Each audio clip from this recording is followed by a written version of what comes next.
அனைவருக்கும் வணக்கம். மேற்கு திசை காற்றின் வேக மாறுபாடு காரணமாக தமிழகத்தில் அடுத்த 7 நாட்களுக்கு 50 கிலோமீட்டர் வேகத்தில் வானிலை மையம் விடுத்துள்ள முக்கியமான எச்சரிக்கை பற்றி தான் நம்ம இந்த வீடியோவில் பார்க்க போகிறோம். நாளை எந்தெந்த மாவட்டங்களுக்கெல்லாம் கனமழை பெய்யக்கூடும் என்பதை பற்றியும், நாளை எந்தெந்த மாவட்ட பள்ளி மற்றும் கல்லூரிகளுக்கெல்லாம் விடுமுறை அளிக்கப்பட வாய்ப்புள்ளது என்பதை பற்றியும் அறிக்கை ஒன்றை வெளியிட்டுள்ளது. இது குறித்து விரிவாக தெரிஞ்சுக்கணும்னா இந்த வீடியோவை கடைசி வரைக்கும் ஸ்கிப் பண்ணாமல் முழுமையாக பாருங்கள். இந்த வீடியோக்குள்ளே போகிறதுக்கு முன்னாடி இந்த வீடியோக்கு ஒரு லைக் பட்டனை ப்ரெஸ் பண்ணிடுங்க. நீங்கள் இது வரைக்கும் என்னோட சேனலை சப்ஸ்கிரைப் பண்ணாமல் இருந்தீங்கன்னா மறக்காமல் சப்ஸ்கிரைப் பண்ணிக்கோங்க. கூடவே அந்த பெல் சிம்லையும் மறக்காமல் கிளிக் பண்ணிக்கோங்க. சரி, வாங்க இப்போ நாம் வீடியோக்குள்ளே போகலாம். இது தொடர்பாக வானிலை ஆய்வு மையம் வெளியிட்டுள்ள அறிக்கையில், மேற்கு திசை காற்றின் வேக மாறுபாடு காரணமாக தமிழகத்தில் ஒரு சில இடங்களிலும் புதுச்சேரி மற்றும் காரைக்கால் பகுதிகளிலும் இன்றும் நாளையும் இடியுடன் கூடிய லேசான முதல் மிதமான மழை பெய்யக்கூடும். ஓரிரு இடங்களில் பலத்த தரைக்காற்றானது மணிக்கு 40 முதல் 50 கிலோமீட்டர் வேகத்திலும் வீசக்கூடும்.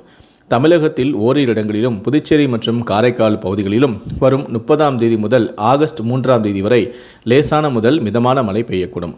சென்னை மற்றும் புறநகர் பகுதிகளை பொறுத்தவரை இன்று வானம் ஓரளவு மேகமூட்டத்துடன் காணப்படும் எனவும், நகரின் ஒரு சில பகுதிகளில் லேசான மழை பெய்ய வாய்ப்புள்ளது எனவும், அதிகபட்ச வெப்பநிலையானது 35 டிகிரி செல்சியஸை ஒட்டியும் குறைந்தபட்ச வெப்பநிலையானது 28 டிகிரி செல்சியஸை ஒட்டியும் இருக்கக்கூடும்.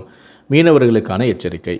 மத்திய மேற்கு அரபிக்கடலின் அநேக பகுதிகள் மற்றும் அதனை ஒட்டிய மத்திய கிழக்கு அரபிக்கடல், கொங்கன், கோவா, கர்நாடகா கடலோர பகுதிகள், தென்மேற்கு அரபிக்கடலின் சில பகுதிகள், வடக்கு அரபிக்கடலின் தெற்கு பகுதிகளில் சூறாவளி காற்றானது மணிக்கு 45 முதல் 55 கிலோமீட்டர் வேகத்திலும் இடையிடையே 65 கிலோமீட்டர் வேகத்திலும், தென்கிழக்கு மற்றும் அதனை ஒட்டிய தென்மேற்கு அரபிக்கடல் பகுதிகள், கேரளா கடலோர பகுதிகள் மற்றும் லட்சத்தீவு, மாலத்தீவு பகுதிகளில் சூறாவளி காற்றானது மணிக்கு 40 முதல் 50 கிலோமீட்டர் வேகத்திலும் இடையிடையே 60 கிலோமீட்டர் வேகத்திலும் வீசக்கூடும்.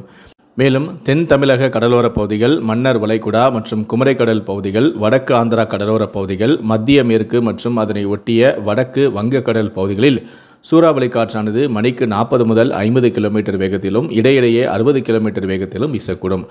ஆகையால் இந்த பகுதிகளுக்கு மீனவர்கள் செல்ல வேண்டாம் என வானிலை ஆய்வு மையம் அறிவுறுத்தியுள்ளது.